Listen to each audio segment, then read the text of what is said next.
আসিয়ানের সদস্য হওয়ার জন্য বাংলাদেশের প্রচেষ্টাকে সমর্থন করতে মালয়েশিয়ার প্রতি আহ্বান পুনর্ব্যক্ত করেছেন প্রধান উপদেষ্টা অধ্যাপক মোহাম্মদ ইউনূস।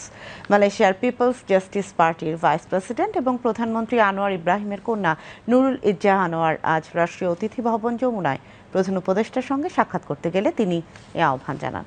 প্রধান উপদেষ্টা আশা প্রকাশ করেন যে আসিয়ানের বর্তমান সভাপতি মালয়েশিয়া বাংলাদেশের আসিয়ানের সদস্যপদ পেতে সক্রিয় ভূমিকা পালন করবে। সভার শুরুতে নুরুল ইজ্জাহ ঢাকার মাইলস্টোন স্কুলে সাম্প্রতিক যুদ্ধবিমান দুর্ঘটনায় শোক প্রকাশ করেন। প্রধান উপদেষ্টা নুরুল ইজ্জাহকে তার রাজনৈতিক দলের সহ সভাপতি হওয়ার জন্য অভিনন্দন জানান।